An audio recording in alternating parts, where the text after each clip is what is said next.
quería haber puesto una canción de Bob Dylan. Le salió preciosa, pero tan triste que no fue capaz de ponerla en el álbum para el que la hizo. La muerte de Dios el final, y luego la sacó al tiempo, pues, rellenando pues, otros álbumes que hizo. Y esta era una versión de Nick Cave que a mí me gusta mucho de esa canción, porque además es muy coral. O sea, no solamente canta él, sino que canta también pues, Billie Harvey, Kylie Minogue, Nick Harvey, Lisa Vangelis, o sea, prácticamente la banda que usaba o que acompañaba a Nick Cave. Bueno, pues si os parece empezamos. Bueno, me presento, soy Eduardo Bayona, soy de Astorrabio Románico y ya, como sabéis, pues hemos empezado a hacer un ciclo que va a durar febrero, marzo, abril en los Tiligox de Iturrama, Mendillorri y Condestable. Un ciclo que se llama Teatro Medieval, Rito, Drama y Solemnidad, su huella en Navarra.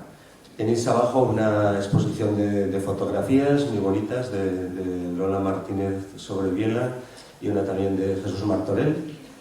Y bueno, vamos a ir haciendo actividades. Lo que me toca a mí hoy es dar una charla sobre la iconografía de la muerte en la Edad Media. Entonces, mi idea es ir pasando por los distintos motivos iconográficos que hay alrededor de la muerte, no todos directamente relacionados con ella, pero que sí le han servido a alguna otra iconografía para coger elementos que hablan de la muerte, y sobre todo para ver los orígenes de esa iconografía. Hay una relación muy grande entre las imágenes que se crean y unos textos. Entonces mi idea, lo que me interesaba a mí, es relacionar esos textos, solamente citaré o leeré alguna cosita muy breve porque se pueda entender lo que quiero decir, y las imágenes. Entonces, en principio,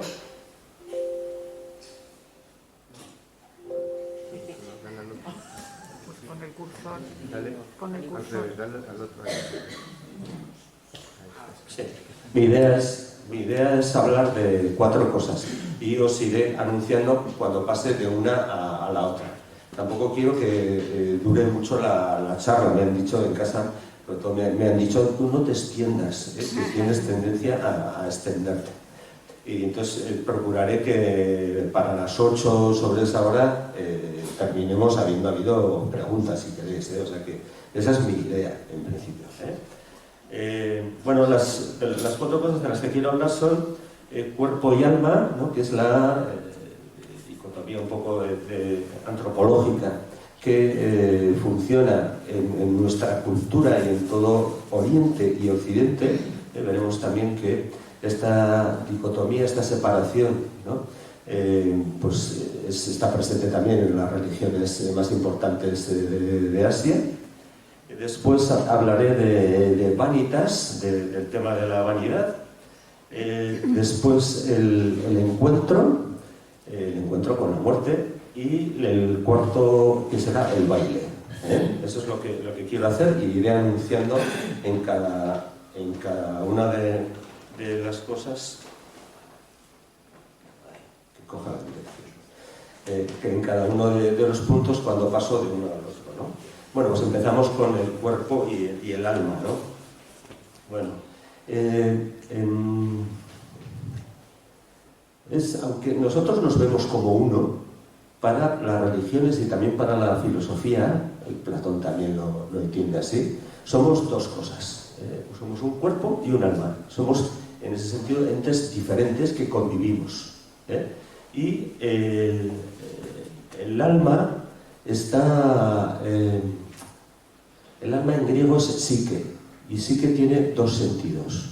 Tiene el sentido de aliento y el sentido de mariposa. O sea, para decir el alma, con la misma palabra, estamos diciendo aliento y mariposa.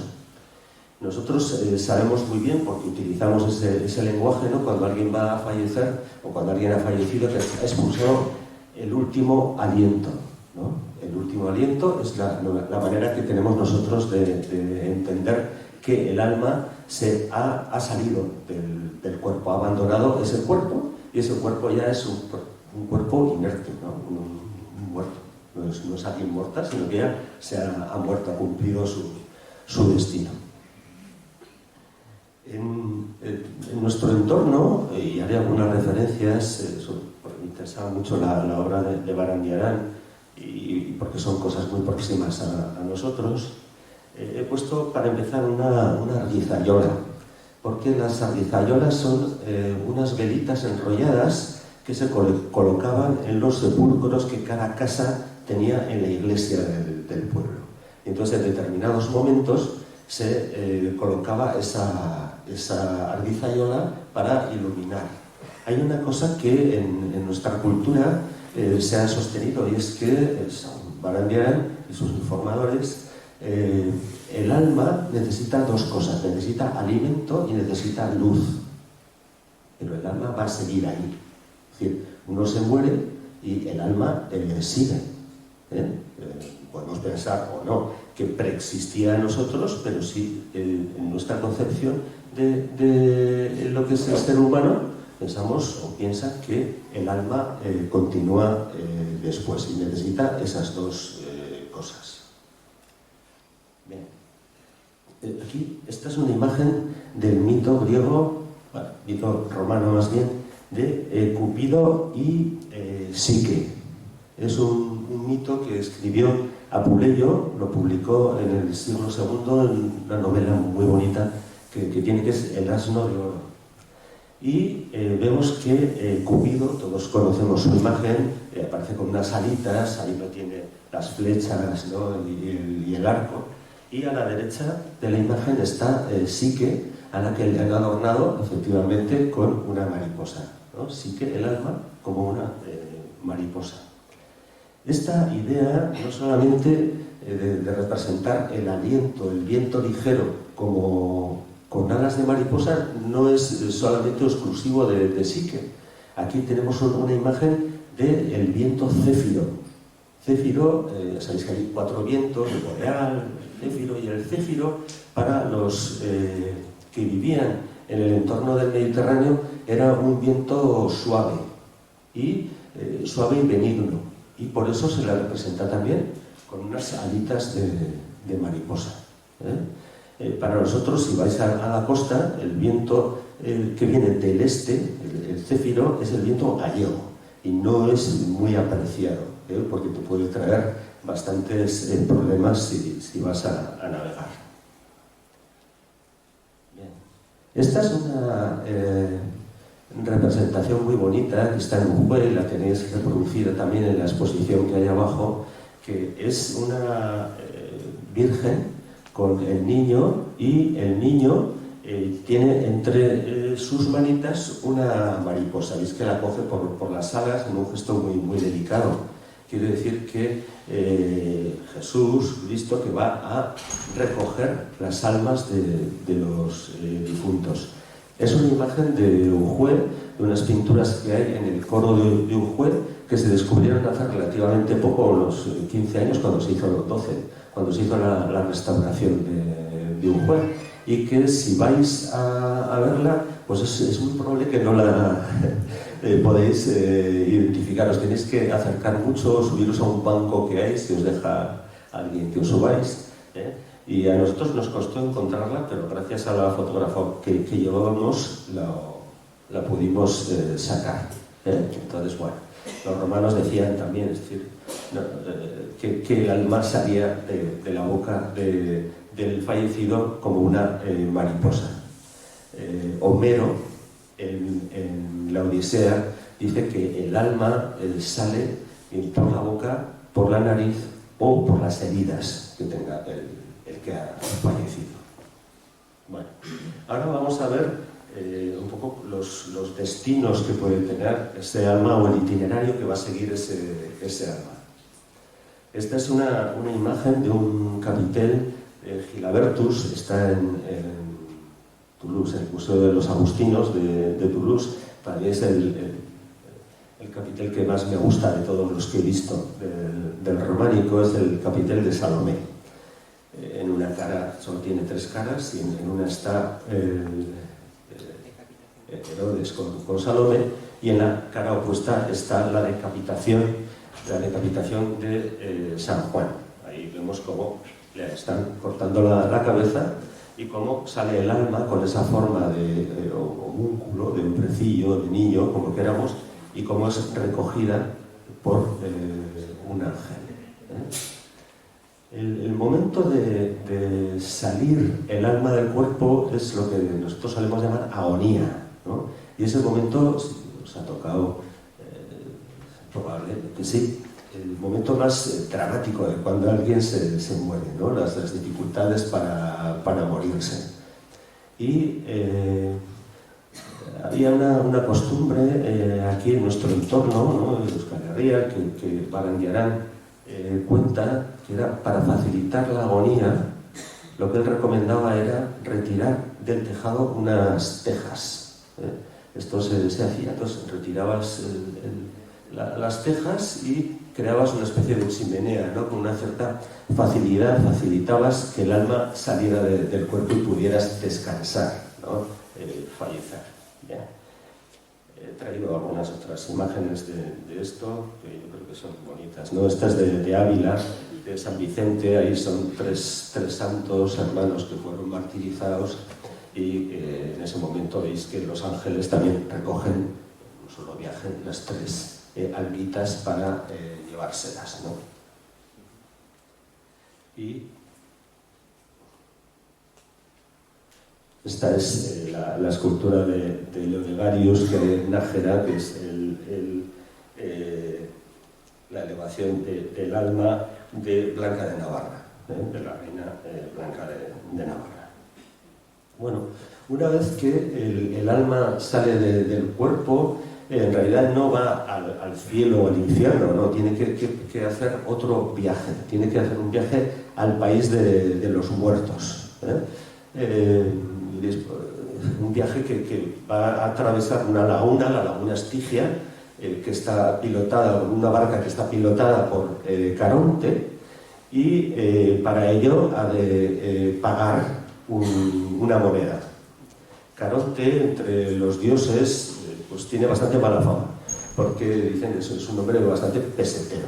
Y entonces, si no le pagas a él el óvulo, no le das el óvulo, él no te cruza la laguna Estigia y te lleva al país de los muertos. Y además lo hace de una manera bastante brusca, que es metiendo la mano dentro de la boca y sacándote el dinero, ¿no?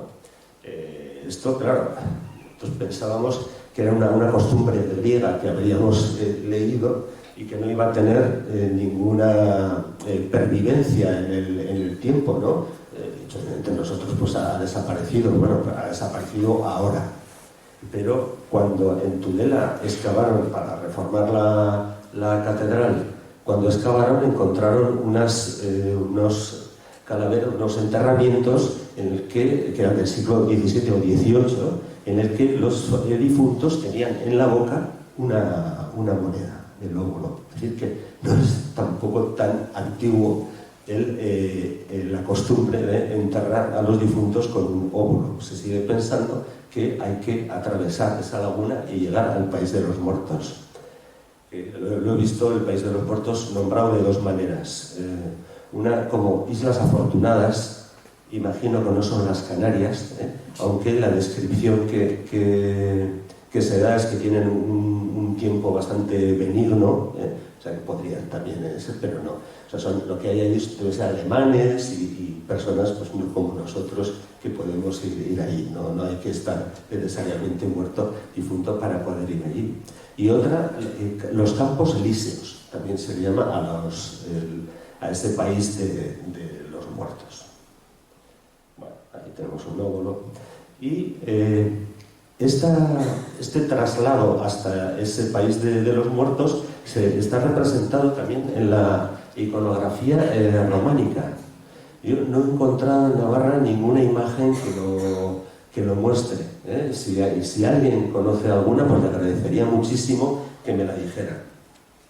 Esta, he encontrado 3, y voy a poner las 3 así muy brevemente. Esta es de San Ginés, en Soria.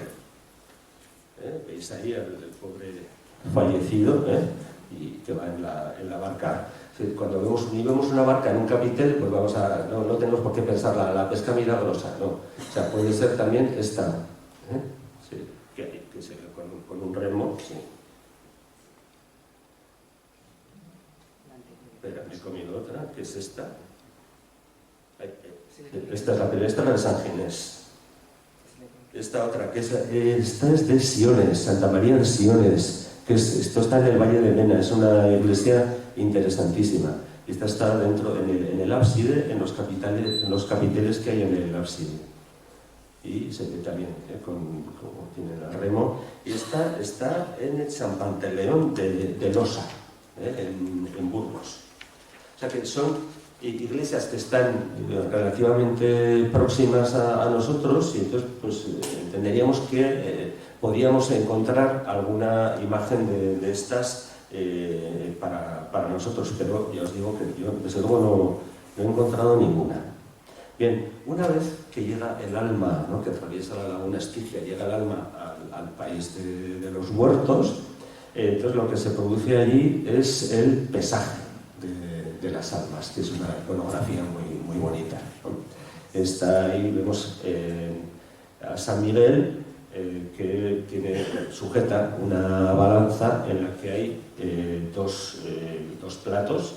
En uno, el más próximo a San Miguel, está el alma del fallecido, que van a pesar, y en el otro está un alma del infierno, es decir, un alma de un condenado. Entonces se pesa, y según lo que pese, si pesa más la parte, el plato del alma del ser que se ha muerto, y pesa más que el alma del condenado, pues entonces te llevan al cielo, y ahí vemos a San Pedro, que tiene las llaves ahí, y un ángel pues le lleva las almas. A veces aparece San Pedro y otras aparece Abraham. Por ejemplo, si veis en San Miguel, pues vais a ver a Abraham. Esta era una imagen que era en una miniatura, y esto está en Artaiz, es una de las metopas de Artaiz. Pero como os digo, es una imagen, una iconografía que es relativamente frecuente entre nosotros. Bueno, esta iconografía no es única o sea, el cristianismo no es la única religión que utiliza esta iconografía. De hecho, el origen que tiene parece que es egipcio. Ahí vemos la misma escena que hemos visto ahora con San Miguel, la vemos con el dios Anubis, que tiene la cabeza de perro, que es el que se encarga en esa religión de pesar, de hacer el pesaje de las almas. Entonces, ¿qué ponen en los platos? Pues en un plato ponen el corazón del difunto, y en otro ponen una pluma, que es la pluma que lleva en la cabeza una diosa, la diosa Tot.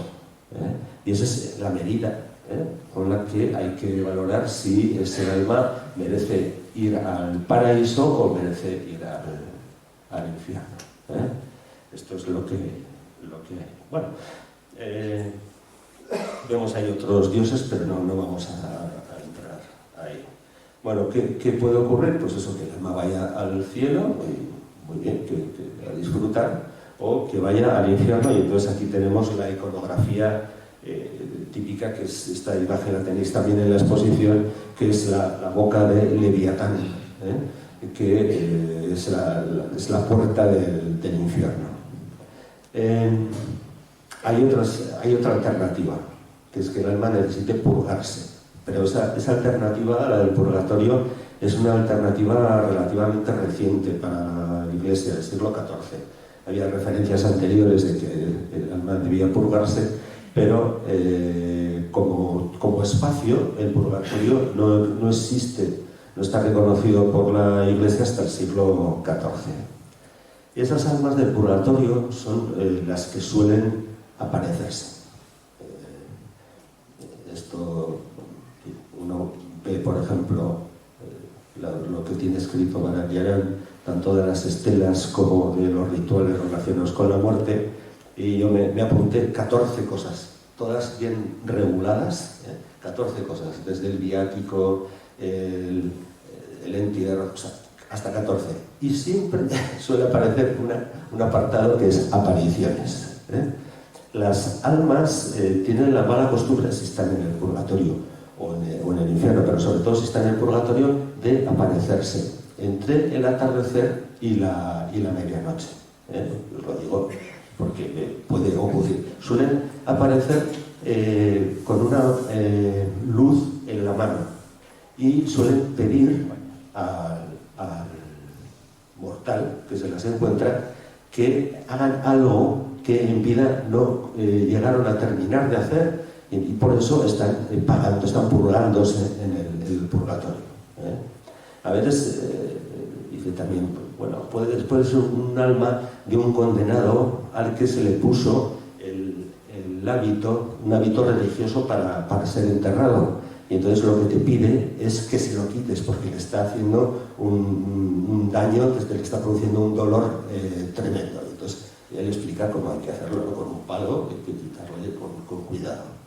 También dice, es muy gracioso, ¿no?, que lo que hay que decirle a la aparición, que es, vale, estate quieto ahí, estate a 7 estadios y delante de mí.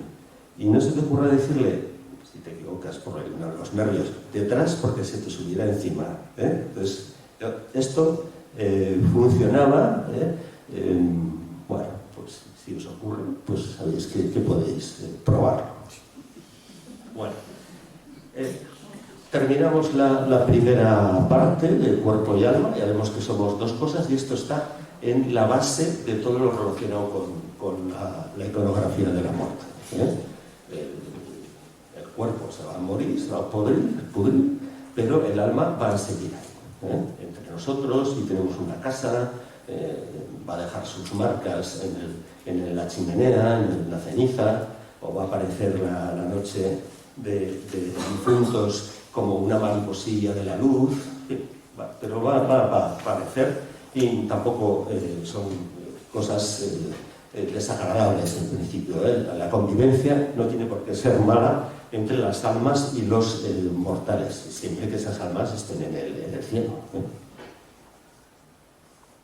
Bien. Y vamos a empezar con la vanitas. Damos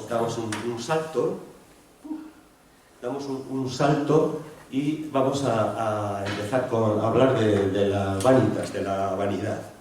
Bueno, he traído unas fotos de unos motivos, porque vanitas se entiende en la historia del arte todo un movimiento de los siglos XVI y XVII, en donde se pintan este tipo de cosas, ¿no? Esto es un bodegón con calavera.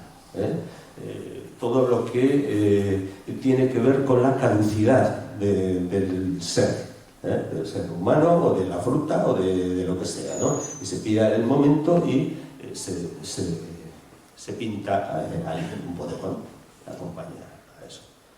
Y esta es una pintura que a mí me encanta, que es de un tal Stradamus.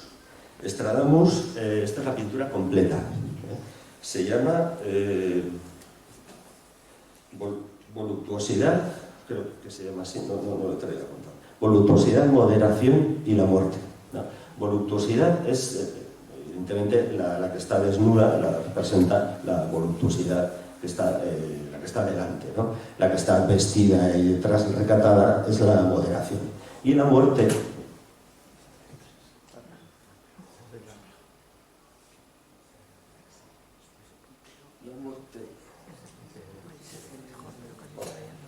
la tenéis ahí.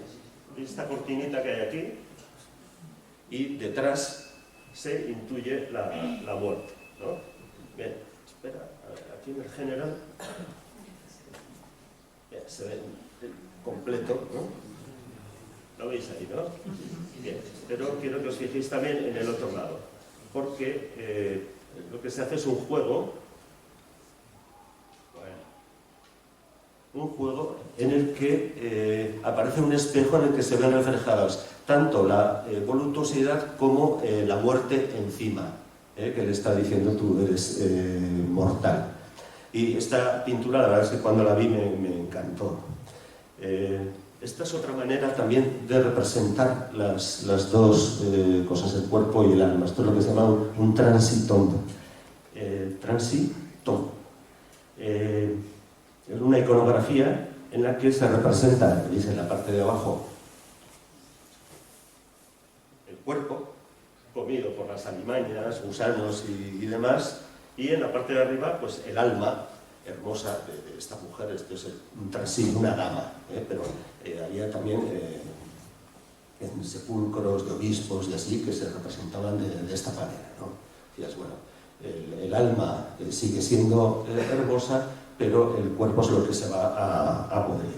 Bueno, esto viene del Eclesiastés, del texto, no sé si habéis leído el Eclesiastés. Es un libro de la Biblia muy interesante, bastante complejo de leer, y que va constantemente diciendo que aquello que te puede dar la vida no vale nada, es pura vanidad, es fútil. Vanidad es eso, futilidad, no tiene ningún valor para el ser humano, de verdad. Aquello que te puede dar la vida, sea la fama, sean riquezas o incluso la sabiduría. Y cuando vas leyendo el libro, al final te queda una sensación de decir, bueno, pero ¿a cambio de qué? O sea, ofrecerme algo, ¿no? Esto no tiene valor porque lo que tiene valor es esto, pero no hay manera de encontrar ese final en el libro. Es un libro bastante complejo y que últimamente lo veo citado bastante. Siempre que hay situaciones de crisis mundial y así, los periodistas echan mano del Eclesiastés. Conocemos todos esa frase, ¿no? De vanidades, todo es vanidad, ¿no? Que es la frase típica del Eclesiastés. Es decir que lo que tenemos en la vida no tiene valor, que estamos viviendo una especie de prueba, que la vida de verdad va a venir después de que muramos. Entonces, ahora lo que debemos concentrarnos es en este ensayo hacerlo bien, para luego poder vivir. Esto concuerda muy bien con la idea que tienen en la Edad Media del cuerpo, ¿no? El cuerpo es absolutamente despreciado en la Edad Media como algo que nos puede condenar al final. Entonces, tenemos que renunciar a los placeres del cuerpo. En esto hay propuestas más radicales y menos radicales, pero hay que renunciar a todo lo relacionado con el cuerpo porque es la puerta al infierno, a que vayamos al desastre. Bueno, y en este contexto de la vanidad, pues quiero hablar de un filósofo italiano, Boecio, del siglo VI. Boecio escribió, ahora os cuento un poco de su vida apasionante. Es un filósofo estoico y es un personaje público muy importante en la corte de Teodorico, el emperador que estaba en Rávena. O sea, ya sabéis cómo entran los godos y los visigodos, ¿no? Entran en Italia y arrasan con el Imperio Romano occidental y bueno, cogen el poder y se instalan en Rávena. Y Boecio era un personaje público muy importante, era consejero de Teodorico. Y por cuestiones de política interna le acusaron de traidor, que estaba trabajando para el emperador bizantino, ¿no? Para el emperador que estaba en Bizancio, en Constantinopla, ¿no? Que era el que había heredado el imperio romano oriental, ¿no? Y entonces lo mandan a Pavía preso. Lo condenan a muerte y lo mandan a Pavía. Y ahí en Pavía está pues como un año o algo así, y escribe un libro que es Consuelo de la Filosofía. Por matar el tiempo, pues hace allí el libro Consuelo de la Filosofía, que es un diálogo entre la filosofía y él. Entonces lo va escribiendo y presenta, él se queja, claro, se queja y dice qué mala suerte he tenido, ¿no? La fortuna está siendo adversa para mí. La filosofía le dice, no, hombre, no, tú tienes que ser una persona razonable, ¿no? Sí, pero fíjate, estoy exiliado. Dice, bueno, el lugar donde estás tú, para los lugareños es su patria, ¿no? O sea, que eso es según como lo mires, ¿no? Y empiezan a hablar de la fortuna. La fortuna es una diosa.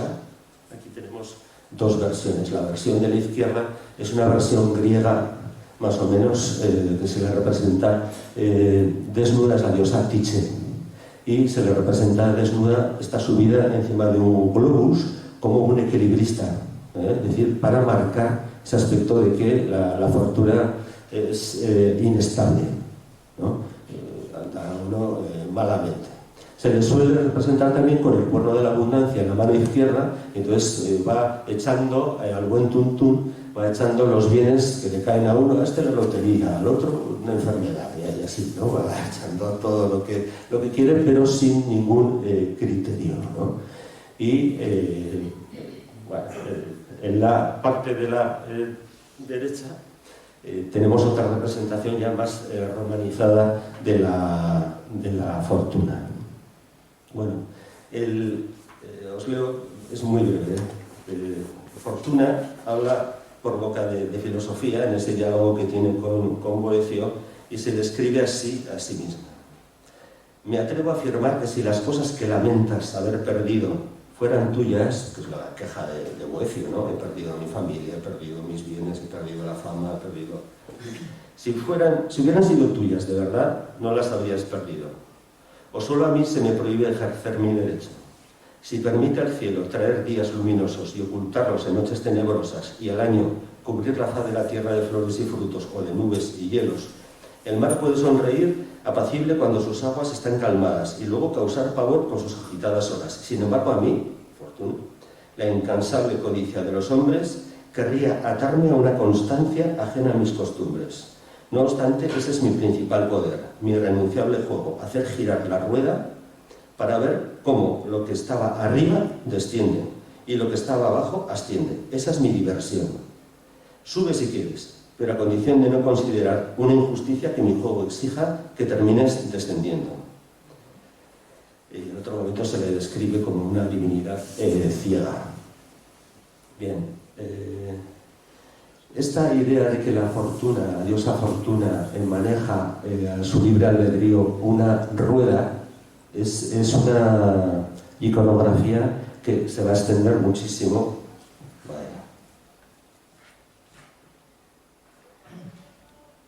Que se va a extender muchísimo en la Edad Media en Europa.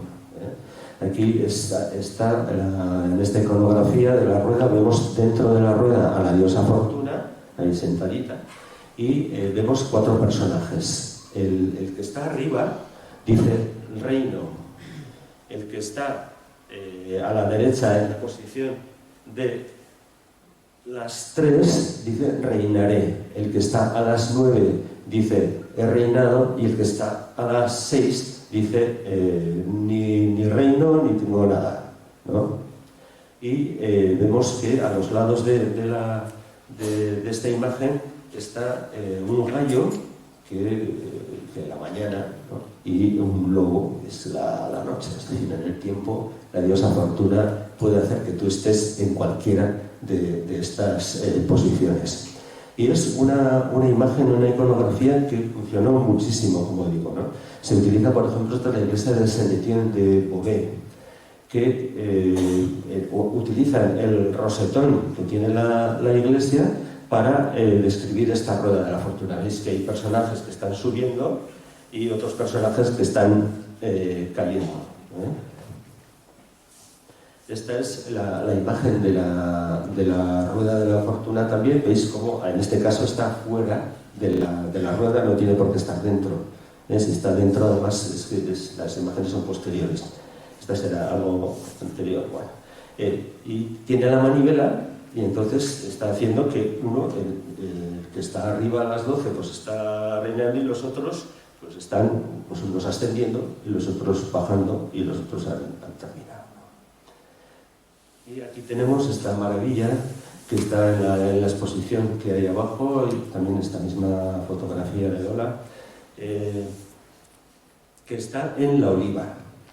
Que yo sepa, y si alguien conoce más, por favor, y me hará el favor de decírmelo, hay en la península solamente dos representaciones escultóricas de la Rueda de la Fortuna. Una está en Portugal, en el sepulcro de Pedro I, con Inés de Castro o algo así, que es una representación muy bonita, gótica, y esta que es pues más o menos del 1300, una cosa así, de cuando se terminó la fachada de La Oliva, cuando se hace el último tramo y se termina la fachada de La Oliva, que será 1300, 1300 algo. Y veis ahí a la diosa Fortuna, pues con los cuatro personajes que hemos comentado.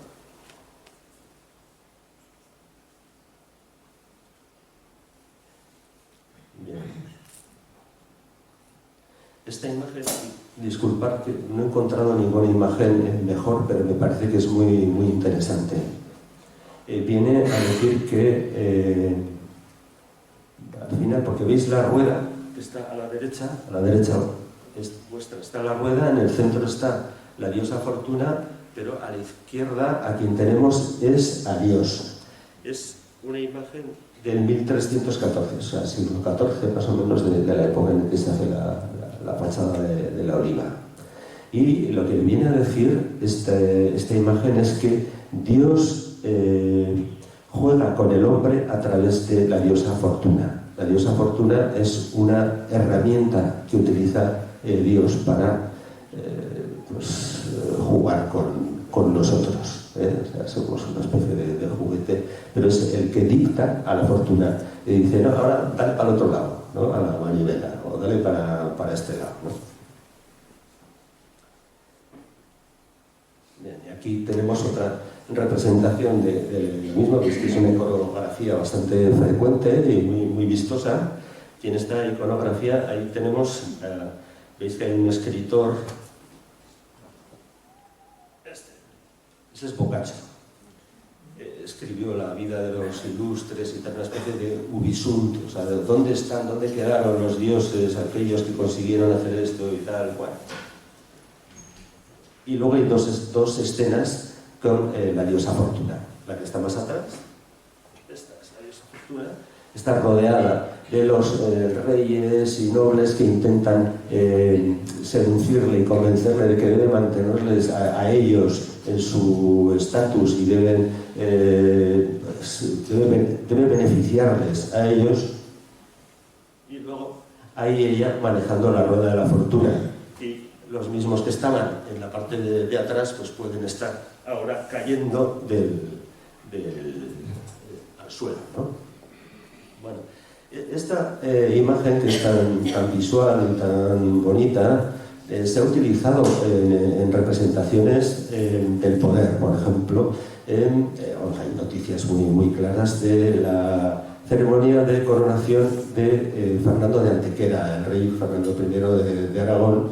Después del Tratado de Caspe se va a coronar pasa porque tenía un reino enorme, ¿no? Pero pasa al final por la capital, por Zaragoza, y se corona en la catedral y van después el desfile a la alfajería. Y ahí, dice que por el camino y que esto se podía haber llevado en un carro, y hay otros que dicen que no, que fue en la comida, en un entremés, sabéis que servían los platos, pero entre plato y plato pues hacía bastante rato, y pues entretenían a los comensales con representaciones. Lo que sí se sabe es que hubo este juego en el que 4 jovencitas ocupaban la rueda de la fortuna, mientras otro le daba a la manivela. Serían jovencitas acróbatas seguramente, ¿no? Entonces, pues para deleite del público, pues una caía, la otra se agarraba, subía y se sujetaban y así, ¿no? También dicen que lo utilizó como representación de los 4 contendientes que había tenido en el Tratado de Caspe, a los que venció. y consiguió esa rey, ¿no? Bien, pues esta iconografía la verdad es que a mí me gusta muchísimo, me parece que es muy graciosa y, como digo, pues tiene que ver con la utilidad de los bienes de las personas y cómo podemos aprovecharlos en un momento y estar arriba, como al momento siguiente estar abajo. Y paso al siguiente punto, ya vamos por el tercero, que es el del encuentro. Bien. Bueno, ahí tenemos una escena, esta es así, una escena en la que aparecen tres nobles. Sí, se saben que son nobles. Veis que este tiene un halcón, ¿no? Habéis visto, tiene un halcón. La cetrería es algo reservado a la nobleza, ¿eh? Y entonces, ¿sabes? Son siempre los que van a aparecer, bueno, siempre no, pero a veces se buscan otras representaciones, ¿no? Como los distintos estamentos y así. Pero en principio esta iconografía funciona con tres nobles, normalmente a caballo, en esta no, que van por el campo o por el bosque, hablar del bosque, y se encuentran de repente con tres difuntos, tres nobles, tres difuntos, y es lo que se llama el encuentro de los tres vivos y los tres muertos. Esta es la iconografía que se representa aquí. Y a veces, sobre todo en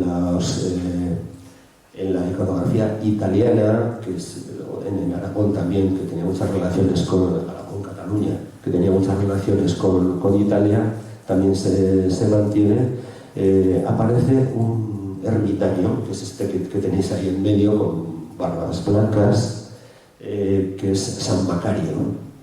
Y cuando llegan los tres nobles, ¿no?, que tienen una vida disipada y van a cazar, ¿no?, tranquilamente, y se encuentran con los tres cadáveres, pues se quedan asustados, y entonces San Macario aprovecha para hablarles de la brevedad de la vida y el poco sentido que tiene vivir de una manera ociosa y no hacer obras buenas que luego te puedan llevar al cielo, ¿no? Este es el mensaje moral que se transmite en esta escena.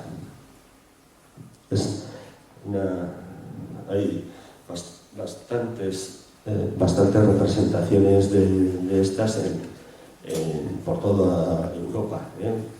En esta, por ejemplo, pues ya aparecen, han dejado los caballos, pero ya se veía que son caballeros, y veis que los muertos, esto es muy interesante, están en la otra pared, es decir, han utilizado las dos paredes para pintar el motivo iconográfico, ¿no? Y en una aparecen los caballeros y en otras pues aparecen los muertos, y ya no está San Macario en esta.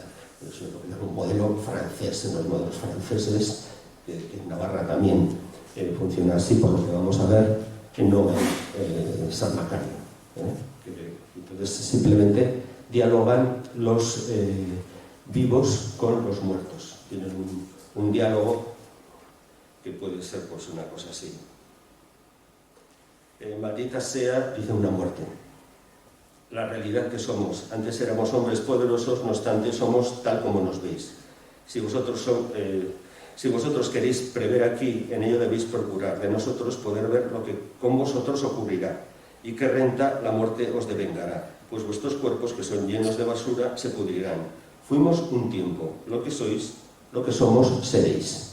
O sea, nosotros fuimos lo que vosotros sois ahora, vivos, pero vosotros vivos seréis lo que nosotros somos, ¿no? Muertos. Y un caballero pues le puede contestar pues algo así, ¿no? Ahora soy clarividente que la alegría del mundo es breve y el final en ella penoso y doloroso. El infierno es horrible pena, en paraíso plena alegría, etcétera, etcétera. Dos vías tenemos delante de nuestros ojos, el discurso moral. ¿Qué vía quieres coger? ¿El camino bueno o el camino malo? Es una traducción que hizo Inma Durron, nuestra guía Inma Durron, del texto en francés de los tres vivos y los tres muertos, del encuentro de los tres vivos y los tres muertos. Aquí tenemos otra representación más compleja. Ahí van, los nobles van con su séquito, aparece también San Macario, están los... pero veis que está todo muy ordenadito, los muertos están dentro de la caja, y San Macario pues ya le explica y así, ¿no? Es más compleja. En realidad pues, son distintos momentos de la vida de San Macario y así. Aquí tenemos otra, porque es una escena que se representa muchísimo en miniaturas, en libros de hojas, porque invita un poco a la devoción, ¿no? Y veis que hay ahí un cruce de caminos, veis que hay tres caminos. 1, 2 y 3, ¿no? Con su crucero en el centro, que separa visualmente a los vivos, ¿no? Los caballeros, de los muertos. Son 3 y 3, y en esta se ve muy bien cómo en realidad cada muerto es un doble de un vivo. O sea, están separados, pero se puede relacionar cada uno con un muerto. Por ejemplo, si os fijáis, son reyes, ¿veis?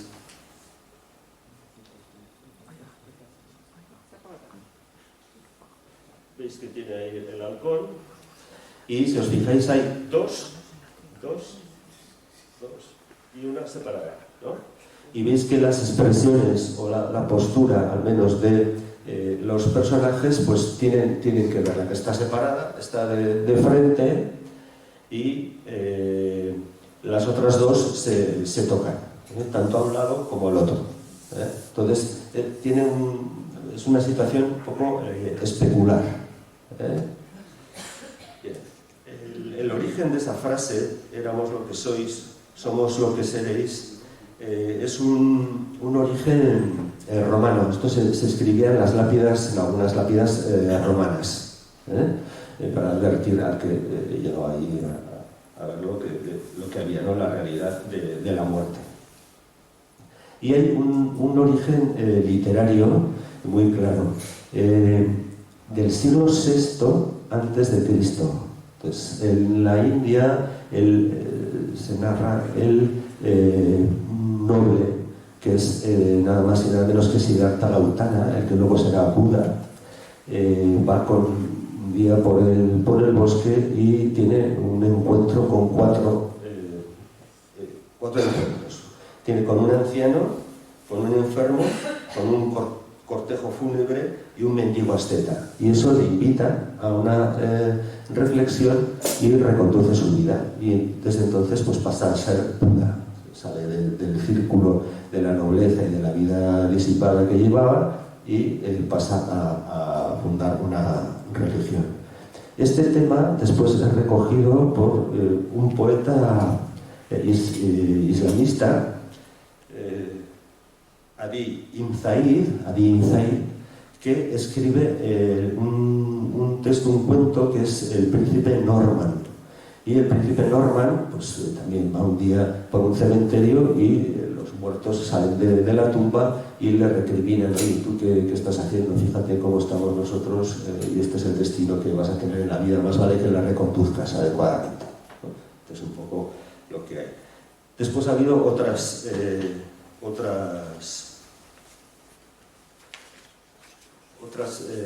narraciones, ¿no? Balaam y Josafat, que leía en Castilla. Bueno.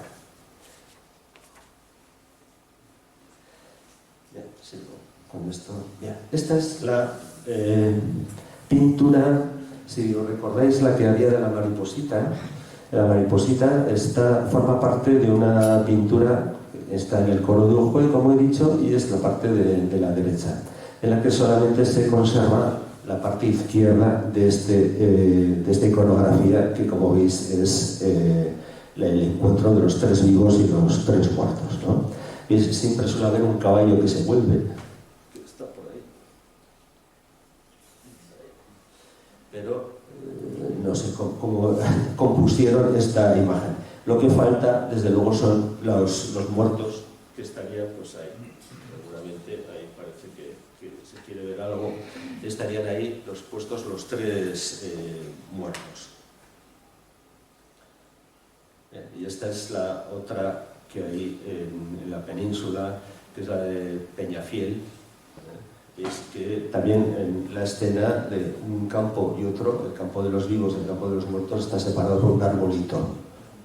Bueno, esto es interesante porque conforme pasa el tiempo, pues esa separación va perdiendo peso y los muertos empiezan a tener mayor actividad y se vuelven más agresivos. Este es el libro de horas de Juana de Castilla, y si veis ahí, veis que ya no están los muertos quietecitos a un lado y los vivos al otro, sino que están persiguiendo a los vivos, ¿no? Y esto es importante para la siguiente iconografía que vamos a ver. Aquí, pues ya veis, es una escena de una iconografía que se llama El triunfo de la muerte. Aquí hay muchas iconografías. Si miráis en la parte de abajo,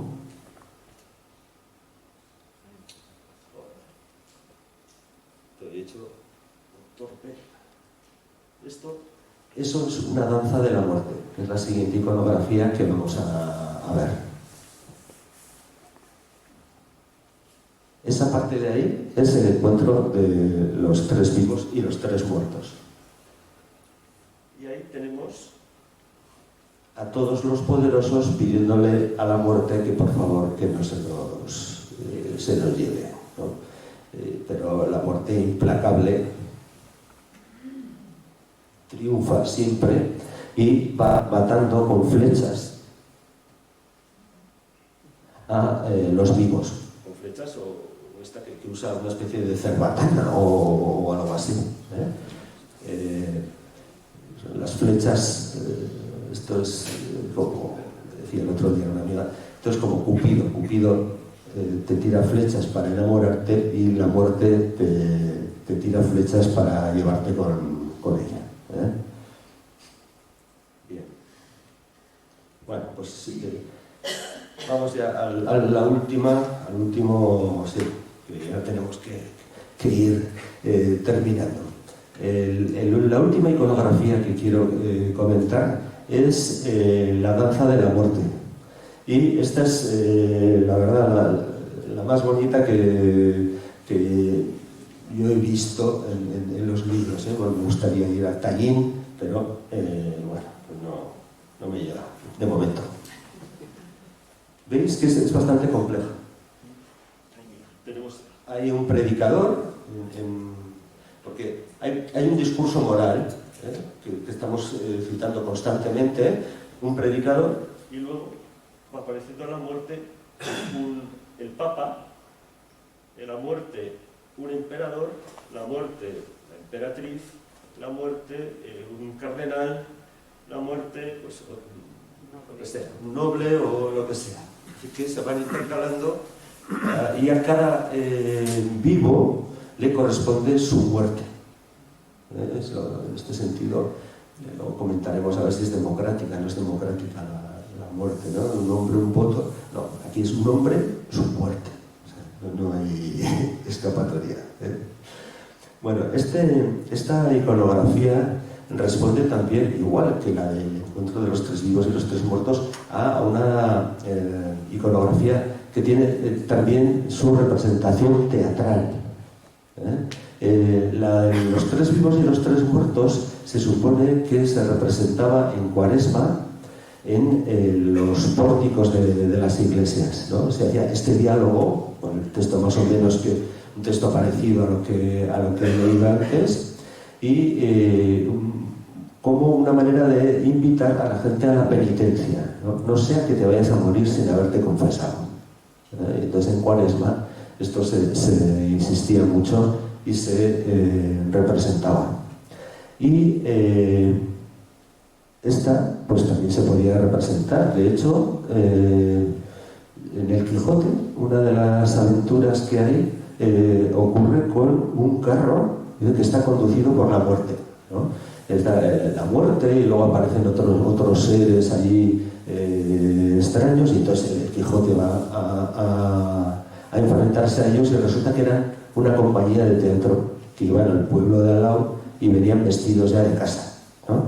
Entonces, esto se entiende que hay ha habido representaciones de estas que han circulado por todos los sitios, ¿no? Es teatral, muy teatral. Bueno, el contexto para que se dé el paso del encuentro de los 3 vivos y 3 muertos a la danza de la muerte es la peste. Hay un contexto literario que luego os citaré muy brevemente, pero sobre todo lo que ocurre en Europa es que en el 1348 hay una epidemia de peste que, bueno, no tiene...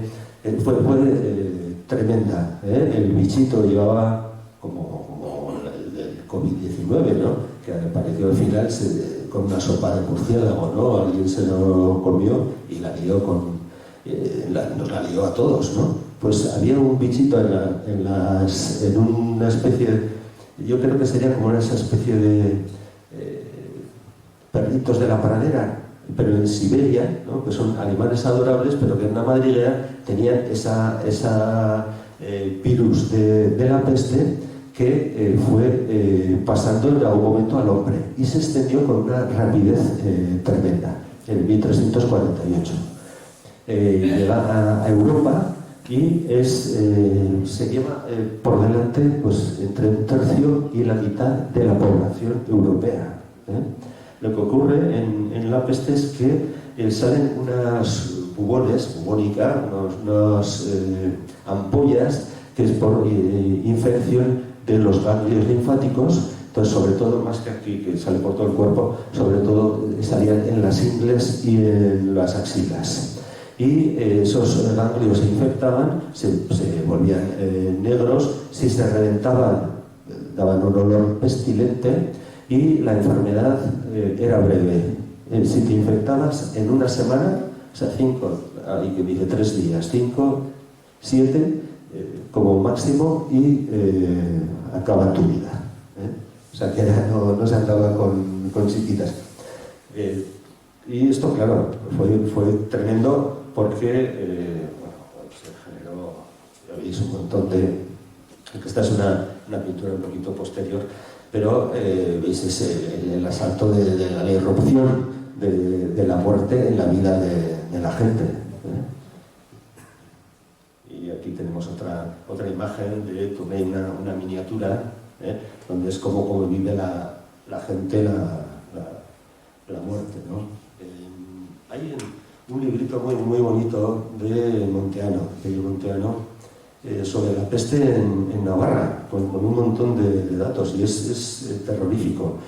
Además, está en un contexto en el siglo XIV en el que hay unas hambrunas tremendas, un tiempo muy malo, no hay cosechas, y la peste hace que haya un montón de desolados en Navarra, por ejemplo, porque la gente abandonaba la vida en el campo, porque se habían tenido que comer el grano que tenían para sembrar, se habían arruinado y tenían que venir a la ciudad.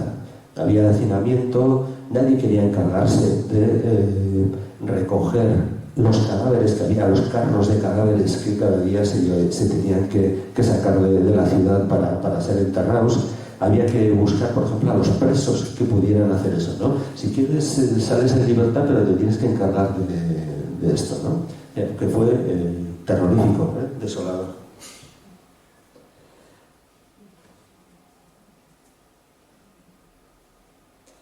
Bien, y vamos a solamente citaros alguna cosita de los orígenes literarios de la danza de la muerte. Esto, bueno, es el libro Epermell de Montserrat. Es lo que se refiere a un tema religioso que podréis escuchar el viernes que viene si venís al salón aquí en el Filibos Vitorrama, porque lo interpretará el coro Quizorroc, dirigido por Imanol Erquicia, es Ad mortem festinamus, esperamos a la muerte. Será uno de los temas que interpretarán el coro Quizorroc. Bueno, veis que esto es de 1399, el libro seguramente, el texto sea un poquito anterior, pero ya empieza a haber todo un culto alrededor de la muerte. Esto es en Morella. ¿Veis? Esto todavía no es una danza de la muerte, porque no aparece la muerte ni encabezando el cortejo o la danza, ni simplemente el cadáver que está en el centro. Esto es el contexto en el que se da, y hay tres fuentes, decía, literarias. Una es muy precoz, es del año casi 1200, 1197, que se llama Vers de la Mort. Es de un autor de un sitio curioso, Picardía, que está en el canal de la Mancha, un poco debajo, en esa parte francesa. Arras es la capital, yo creo, de esa zona, y sobre esas fechas hay unos autores pues bastante importantes, y uno de estos es este señor, que es Elinan de Froidmont.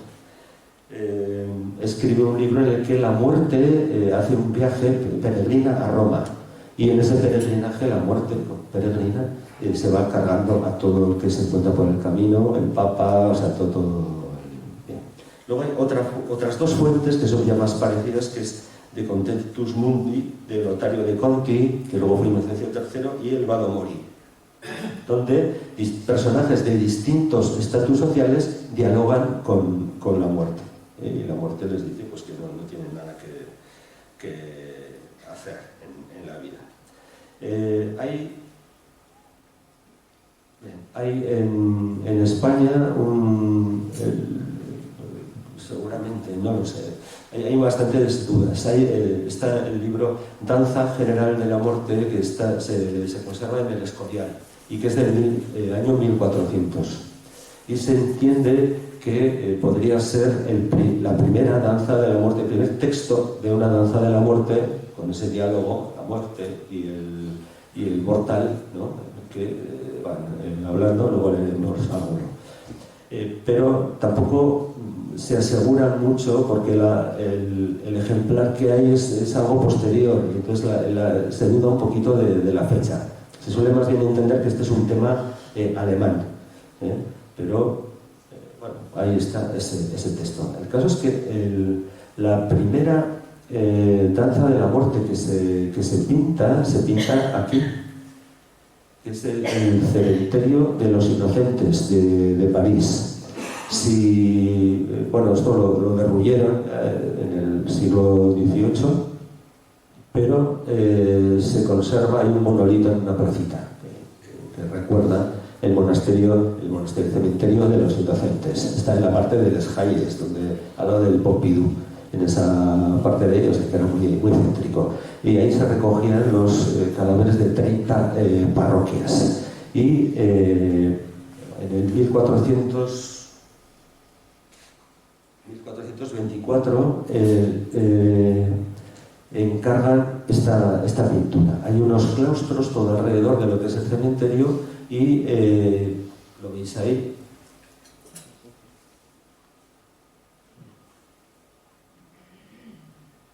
En esa arcada hay 44 imágenes que ahora veremos porque se perdió. Como se perdió, pues se conoce gracias a una reproducción que hizo un dibujante, William Marchand. Bueno, pero sí que me gustaría que vierais la de cadáveres que había aquí. Esto es el osario, en el centro de este cementerio había una capillita en la que se guardaba la reliquia que regaló San Luis IX de Francia, de uno de los inocentes que mató Herodes cuando nació Cristo, ¿no?, la matanza de los inocentes. Entonces se conservaba el cuerpecito de los restos de uno de esos inocentes y se conservaba en una capillita que había en el centro. Y luego todo alrededor estaban las arcadas estas y luego la gente se enterraba pues, dentro del espacio, ¿no? Que había en esa especie de plaza enorme, ¿no? Que era un campo santo y hasta milagroso porque hablaban de que era tal la energía que tenía esa tierra santa que un cadáver duraba una semana. Es decir, que en una semana tú enterrabas a alguien y a la semana quedaban los huesos limpios. Y eso por el valor que tenía tan fuerte esa tierra. Entonces, esto está escrito, esto no me lo inventó. Bueno, habría una cuestión aquí de por qué se elige el baile, ¿no? ¿Por qué se elige para ese encuentro entre la muerte y el hombre? Elegir, bueno, pues vamos a bailar, ¿no? Y que esto sería interesante un poco como tema, ¿no? Hay, bueno, pues distintas teorías, ¿no? Se dice que el baile es una cosa ritual que aparece en todas las religiones. Las danzas de la muerte no solamente aparecen aquí, aparecen también en Asia, en algunas religiones, y pues, hay fotos de los que bailan vestidos como un esqueleto, o sea que no es solamente de aquí. Pero, claro, es ritual, se bailaba encima de la tumba de los héroes en la antigüedad clásica y se bailaba encima de la tumba de los santos para celebrar que habían fallecido y que empezaba una nueva vida para ellos. Entonces, hay también la idea, ¿no? de las grullas, ¿no? en ese baile un poco circular, ¿no? al que invita la danza de la muerte, ¿no? Bueno, había distintas. Bien, vamos a ver un poquito cómo era brevemente veis ahí a los músicos de la danza y aquí la reproducción que hay de la danza de los santos inocentes, del cementerio de los santos inocentes, como es, ¿no? Hay dos personajes y dos muertos, y pues va así página a página, ¿no? Pues, que corresponde a una de las arcadas que había. Cada arcada que hemos visto pues tenía dos personajes y dos muertes, y debajo pues el texto que podía tener. Y he traído, solamente leeré una. Bueno, esta es la imagen del alabardero, el señor que tiene una lanza grande, ¿no? Una alabarda.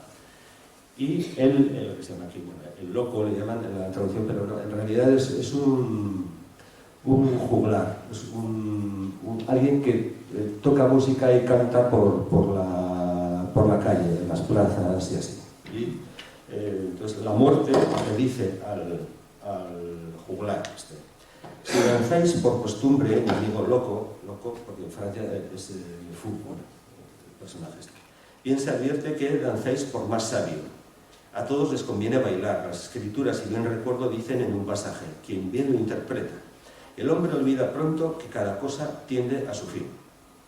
Y el loco le contesta: ahora son todos buenos amigos y danzan aquí de mutuo acuerdo, cuando muchos eran enemigos cuando vivían y desentendidos, pero la muerte les ha puesto de acuerdo, la cual dispone que todos sean uno, sabios y locos, cuando Dios decide que todos los muertos tengan un estado común. Y entonces todos los muertos tengan un estado común, ¿qué quiere decir? Bueno, que la muerte nos iguala, pero en realidad esto no es más que una especie de consuelo, un consuelo tonto, ¿no? Porque si uno ve al rico que lleva una vida estupenda y engordando y dice, sí, el primero que se va a pudrir es el que está más gordo, ya, pero que le quiten porque esto aparece, que le quiten lo bailado, ¿no? Eso es un consuelo del pobre, pero no implica que esté pidiendo una revuelta social o un cambio de la estructura, simplemente que la muerte les va a llevar a todos. Y se propone eso como consuelo para el pobre, pero nada más. Bien,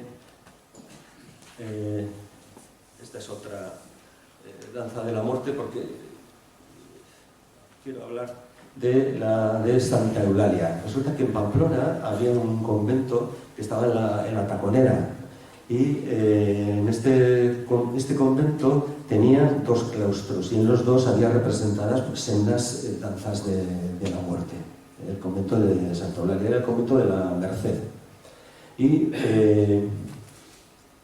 hay en el 1521, para evitar que el ejército del rey de Navarra, que venía a retomar Pamplona, pudiera hacerse fuerte en extramuros, pues mandaron el general Miranda, que era el virrey, mandaron derruirlos, y tiraron de ahí dos conventos, el de los franciscanos y el de los mercenarios. Pero claro, una vez que los tiras, les tienes que compensar. Y para eso hicieron un inventario muy detallado de lo que había en cada uno de los conventos, y entonces por eso tenemos la descripción de lo que fue el convento y de lo que fueron los claustros. Y solo leeré alguna cosita. Dice, en la descripción, dice, y dentro de la claustra, comenzando en la puerta de la iglesia por donde entraban a las dichas claustras, a mano izquierda estaba una figura o personaje del sumo pontífice, de pontifical tan grande como un hombre pintado de pincel al aceite, con un rétulo grande, rétulo grande de letra gruesa de 14 renglones, con sentencias y dichos muy buenos de la Sagrada Escritura, como en metros, declarando la grandeza y poderío que Dios le dio en la tierra y glorificándose. O sea, habla primero el Papa, y dice, vale, a mí me ha dado Dios, tal. Bien. Y después estaba la figura de la muerte, pintada respondiéndole al sumo pontífice en otra santa, no sé qué, de escritura y reglones, y en otro texto, amenazándole con sentencias del decreto y sagrada escritura, y avisándole de que era mortal y que le sacaría en breve de este mundo. Bien. En una panda, aquí tenemos, y en esta están como estaban distribuidas las pinturas en el monasterio de Santa Eulalia. Entonces, en la panda norte, que se entraba al claustro desde la iglesia por la parte norte, y entonces ahí lo que había era el Papa, 4 cardenales, 4 arzobispos, 4 canónigos, 5 frailes, 5 capellanes, y entre ellos siempre hay una figura de la muerte.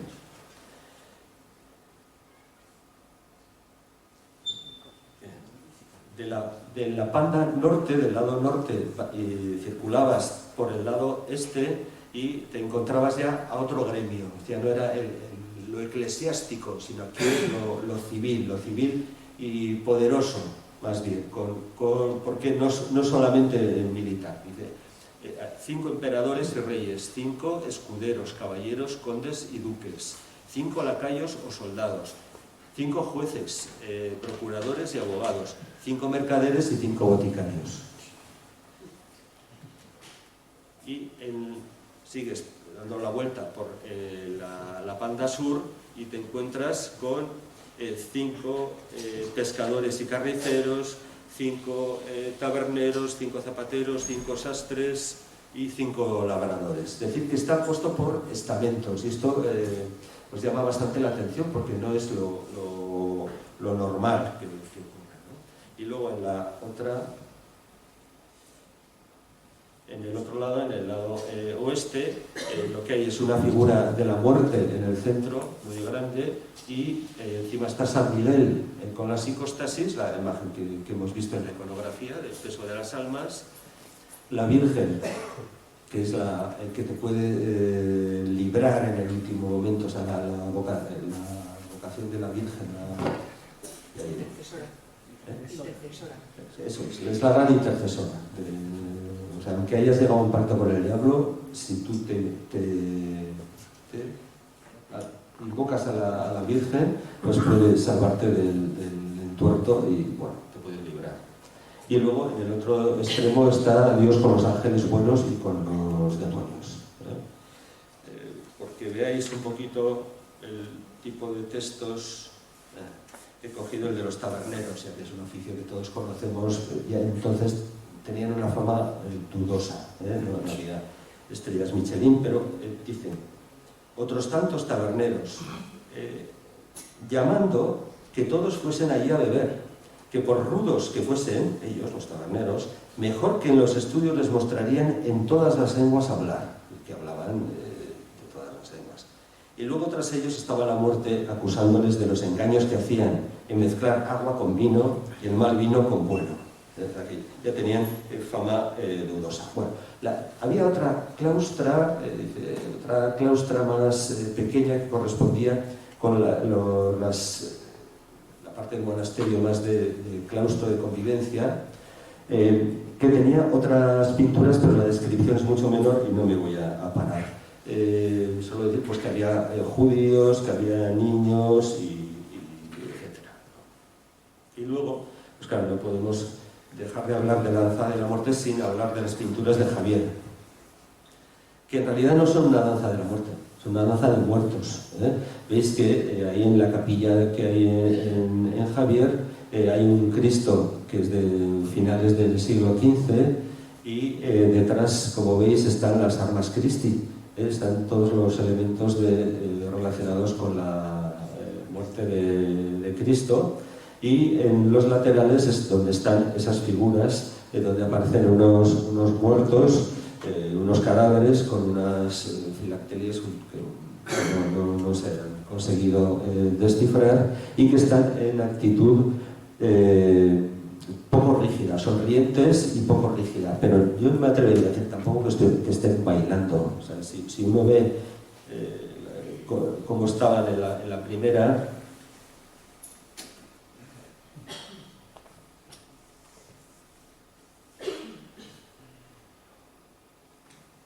fijaros cómo están. Esto es bailar, y sin embargo aquí no tienen esa actitud, aunque puedan no estar rígidos, ¿no? ¿Veis? Ahí se ve también. Entonces, aunque corresponde por edad, vamos, por los años con la temática de la danza de la muerte, en realidad no sigue el patrón de la muerte de un hombre, su muerte, ¿no? Y luego, para terminar, esto es lo que se baila en Verges, en el Empordà, en Girona. Esto es una reliquia que ha sobrevivido, pues no se sabe por qué. El día del Jueves Santo sale a bailar, son 5 danzaris vestidos de cadáver que salen haciendo unos pasos con una música de tambor, simplemente muy monocorde, mandando unos saltos.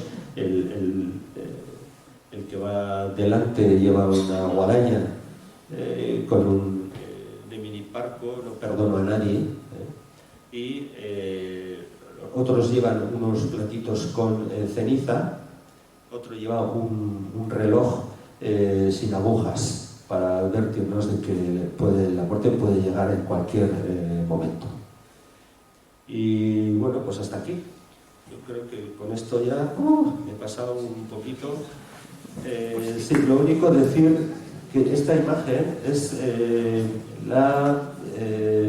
está en París, en el Louvre, y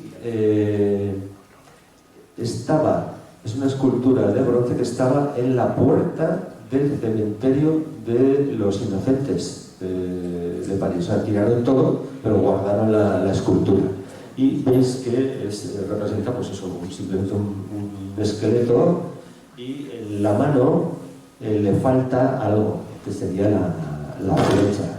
La flecha que es con la que en la muerte actúa.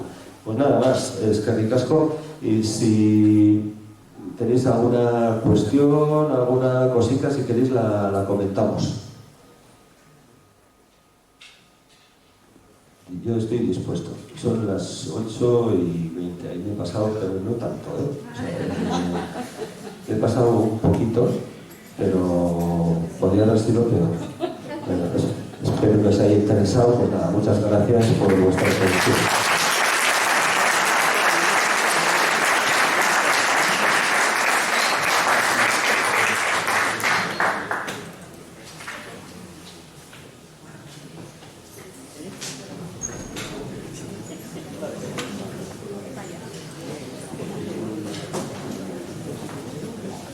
Se me olvidaba las fotos.